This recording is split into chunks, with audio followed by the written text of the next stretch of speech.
I'm Carol Hunter, editor of the Des Moines Register, and welcome to the Des Moines Register Political Soapbox.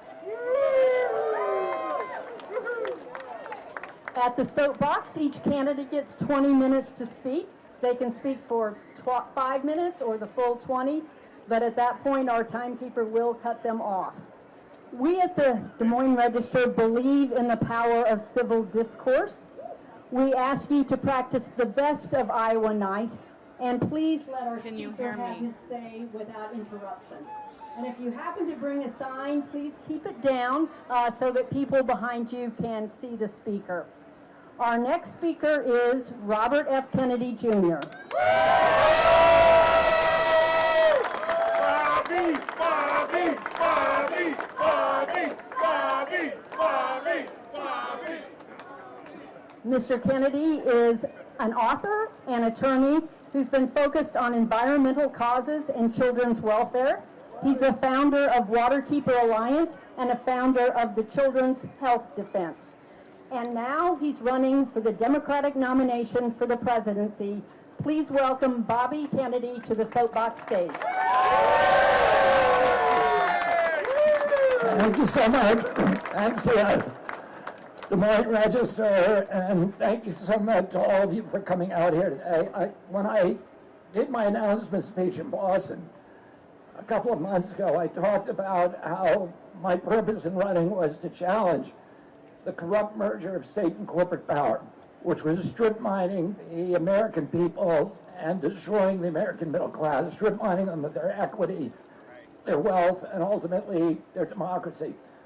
I'm going to try, if I got the time, to talk about 3 examples of how that's happening, how that's impacting Iowa and the people of Iowa directly and the surrounding states. I want to start by saying I was in Manchester, New Hampshire 3 days ago, opening our headquarters up there. And the last kid to come up to me in line to take his picture with me said to me, "I've never voted in an election. I'm working for you here because I want to have pride in my country and I want to have hope for my future." And he is worried. He's worried that he's never going to own a home. Home prices have increased during these past 2 presidencies from $200,000 average home to $415,000. And the interest rates are now going up 5 times. So he's paying 10 times what kids were paying 5 or 6 years ago for the same home. And he's worried he will never be able to afford it. He's worried that he's not going to be able to pay off his student loans. He's paying 7 times what I paid in real dollar for my education. And he's worried that he's going to carry that burden into his late adulthood. And today, 57% of the people in this country are not making enough money to pay for basic human needs. That's food, shelter, and transportation. I spend a lot of time in the middle part of this country representing people. I'm representing 1,000 families in Columbiana County, Ohio, whose lives were upended by the Norfolk Southern spill. I'm seeing Americans live at a level of desperation, of depression, that I never thought I'd see in this country, that I associated with Latin America when I was a boy. The average income now in America is 5,000 times less, the average income, $5,000 less than the cost of basic human needs. And that's why over the past, and 35% of the people in this country are no longer making enough money to pay for those needs. In order to bridge that gap, that $5,000 gap, people are putting their debt on their credit card. And the credit card rates, the credit card debt, personal debt, this week, for the first time in history, exceeded $1 trillion. And people are paying on average of 22% interest on that debt. If the mafia did that to you, it'd be called loan sharking. But if the banks do it, it's business as usual. And those banks are owned primarily by 3 companies, BlackRock, State Street, and Vanguard. So they are now, and over the past year, we've lost 700,000 homeowners in this country. Those homes were bought up by those companies. And that's more homes than we lost in 2008 during the great mortgage crisis the year before. In 2021, we lost 700,000 homes that are now owned by those companies. So homeowner land, those people are now moved to rentals. And the rentals are going up because of the pressure from those home ownership. We're seeing the land in this country, literally the equity that you need to borrow money, Americans need to borrow money to build businesses, is being stripped mined away from them. Here in this state, half the farmland is now owned by non-farm companies, and it's being purchased up again. A lot of those companies are BlackRock, State Street, and Vanguard, and Smithfield. Smithfield, I spent 15 years suing in North Carolina. They invented a new way, they built a slaughterhouse, invented a new way of slaughtering hogs. They went into business with Wendell Murphy. They dropped the price of pork from 65 cents a pound to 2 cents a pound. It cost the farmer at that point 35 cents a pound to raise a hog to kill weight. And they took over the whole hog industry. They put out of business 28,000 hog farmers in North Carolina. They replaced those with 2,200 factories, 80% of them owned or operated or contracted to one company. And today, virtually 100% of hog production in the state of Iowa is owned by that company, by Smithfield or by Bruce Ratstetter. So you have the opposite of what Thomas Jefferson said was necessary for us maintaining our democracy, which is that our landscapes would be left in the hands of tens of thousands of independent yeoman farmers, each with a stake in our system of government.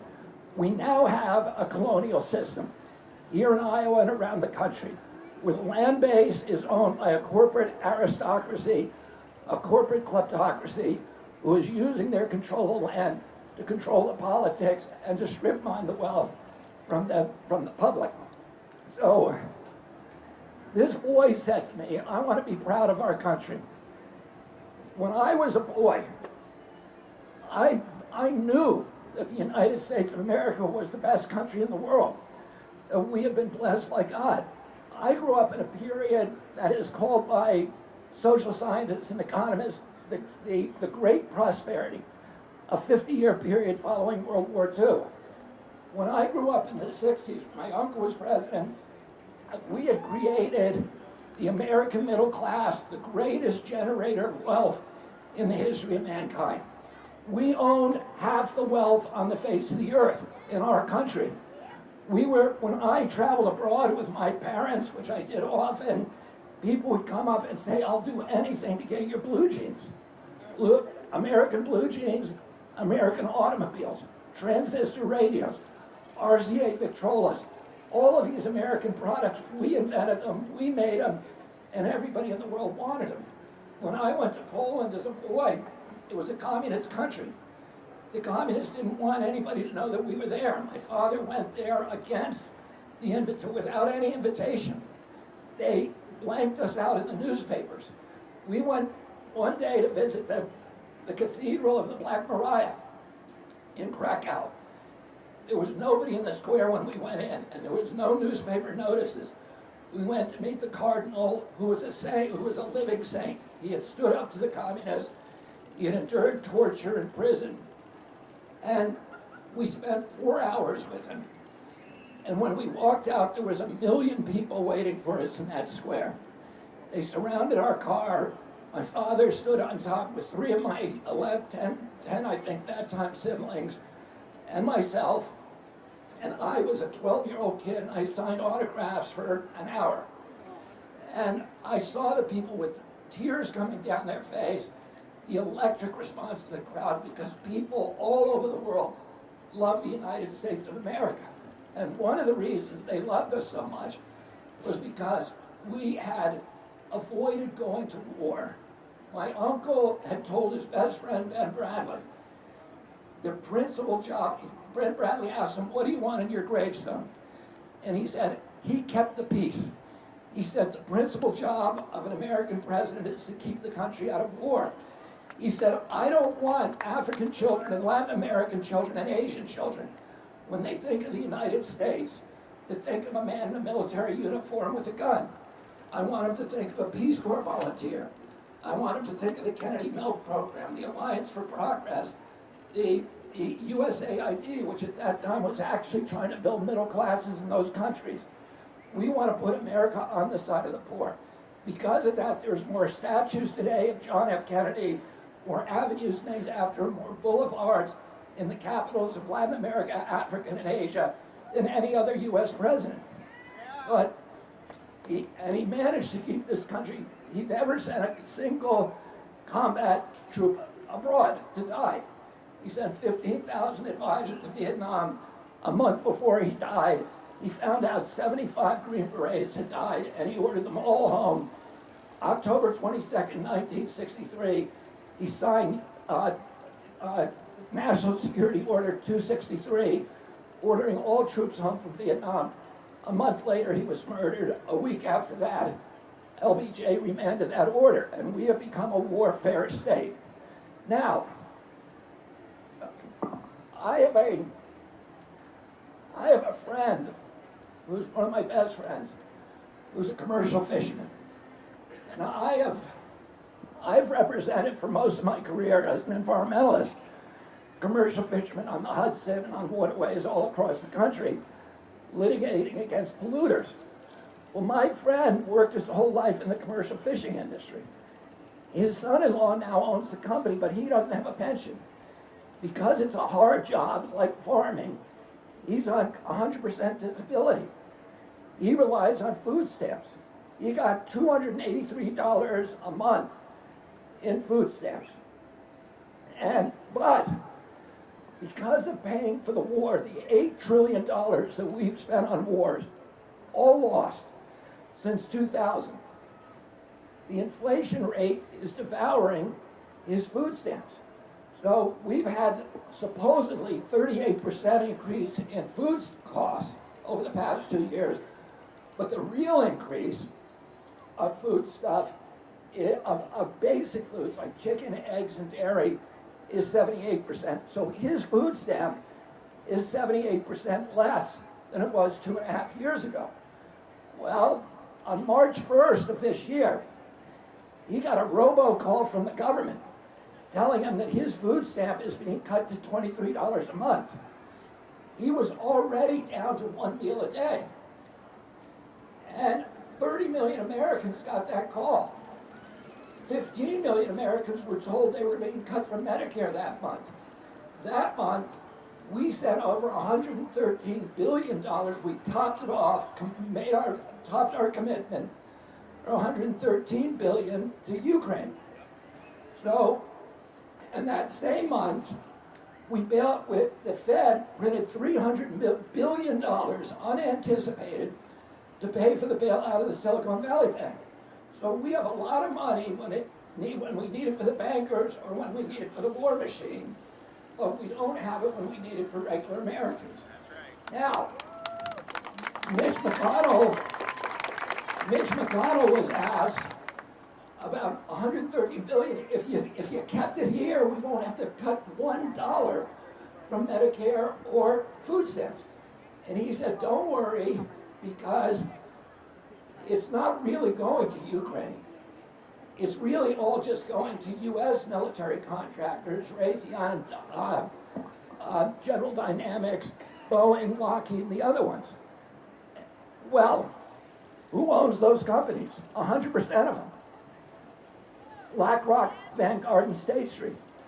And if you look at the generals who are on TV telling us the narrative for the Ukraine war, which is complete baloney, if you actually look at the way they work, they're retired generals who are now working for those companies. So this is another way they strip mine the country. I'm going to ask Dennis Kucinich to come up here and make one little other point. He's like my Vanna White.